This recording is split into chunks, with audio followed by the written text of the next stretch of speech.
السلام علیکم ورحمۃ اللہ وبرکاتہ۔ میں ہوں محمد سجاد، حاضر ہوا ہوں ایک نئے سبق کے ساتھ میں۔ دوستو، ہم نے پچھلے سبق میں سورہ فاتحہ کی پہلی آیت کو پڑھا تھا۔ اس سبق میں ہم اگلی دوسری آیتوں کو پڑھیں گے۔ تو چلیے شروع کرتے ہیں بنا کسی دیری کے۔ اعوذ باللہ من الشیطان الرجیم، بسم اللہ الرحمن الرحیم۔ رب اشرح لی صدری ویسر لی امری واحلل عقدۃ من لسانی یفقہوا قولی۔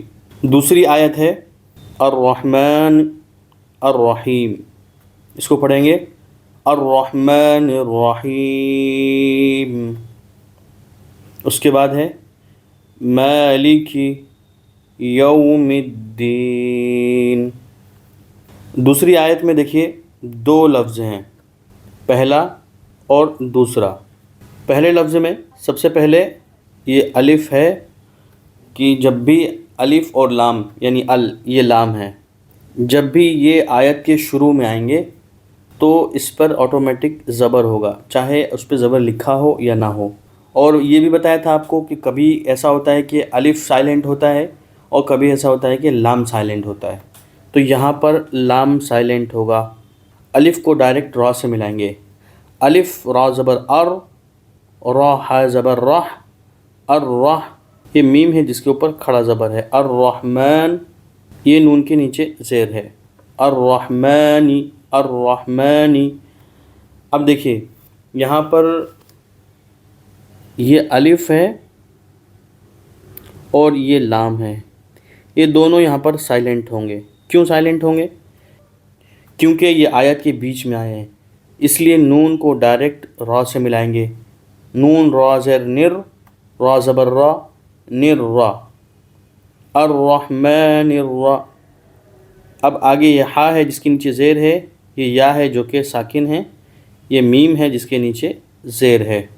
اس کو ملائیں گے، ہا یا زیر ہی، میم زیر می، رحیمی، الرحمن الرحیمی۔ لیکن جو ہے آگے آیت آ گئی ہے، تو اب ہم میم پر وقف کریں گے۔ وقف کا مطلب ہوتا ہے ٹھہرنے کا، تو یہاں پر ہم ٹھہریں گے، میم پر ہم ٹھہریں گے۔ میم کے زیر کو ہم جزم سے بدل دیں گے۔ اس کو پڑھیں گے الرحمن الرحیم، الرحمن الرحیم۔ اب پھر شروع سے پڑھتے ہیں الحمد للہ رب العالمین الرحمن الرحیم۔ ایک چیز یہاں پر بہت اچھی طرح سے سمجھ لینا چاہیے کہ اگر ہم لوگ پڑھیں گے ملا کے اس کو، جیسے الحمد للہ رب العالمین الرحمن الرحیم، جب یہاں پر بیچ میں وقف نہیں کریں گے یعنی ٹھہریں گے نہیں، تو پھر نون کو ڈائریکٹ را سے ملائیں گے، نون کے فتحے کو ڈائریکٹ را سے ملائیں گے۔ جیسے پھر سے پڑھتے ہیں الحمد للہ رب العالمین الرحمن الرحیم۔ تیسری آیت میں مالک، یہ میم ہے جس کے اوپر کھڑا زبر ہے، یہ لام ہے جس کے نیچے زیر ہے، یہ کاف ہے جس کے نیچے زیر ہے۔ تو اس کو کس طرح سے پڑھیں گے؟ میم کھڑا زبر ما، لام زیر لی، مالی کاف زیر کی، مالکی مالکی۔ اس کے بعد ہے یومی، یہ یا ہے جس کے اوپر زبر ہے اور یہ واو ہے جو کہ ساکن ہے۔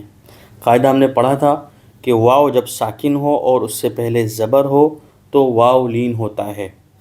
تو اس کو جلدی پڑھیں گے، یا واو زبر یو، میم زیر می، یومی یومی۔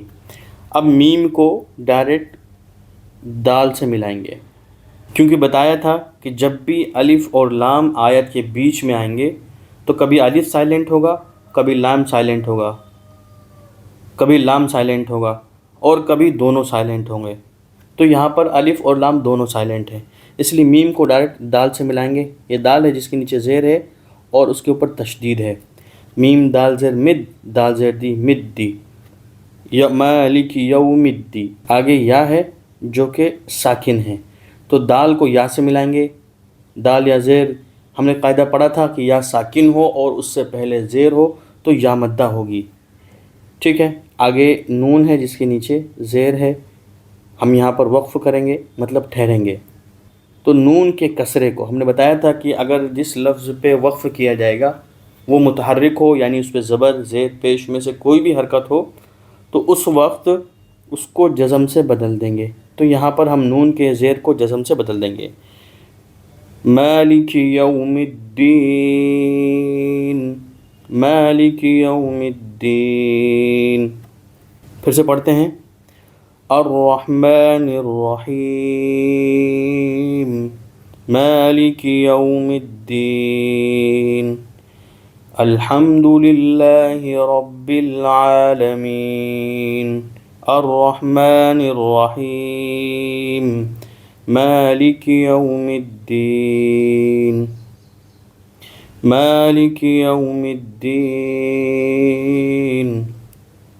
دوستو اگر آپ اسی طریقے سے قرآن پاک پڑھنا چاہتے ہیں بالکل روانی کے ساتھ میں، تو آپ کو لگاتار 4 سے 6 مہینے پریکٹس کرنا ہوگی، 4 سے 6 مہینے اچھے سے پریکٹس کرنا ہوگی، اور جس طریقے سے ہم آپ کو بتا رہے ہیں اسی طریقے سے آپ کو اس کی مشق کرنا ہوگی۔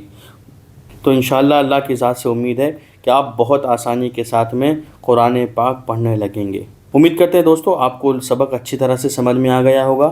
اگر آپ ہمیں کوئی رائے دینا چاہتے ہیں تو کومنٹس کے ذریعے دے سکتے ہیں، اور اس خیر کے کام میں ہمارا ساتھ دینا چاہتے ہیں تو ویڈیو شیئر کریے ان لوگوں تک جو قرآن پاک پڑھنا چاہتے ہوں۔ اسی کے ساتھ ہم آپ سے الوداع لیتے ہیں۔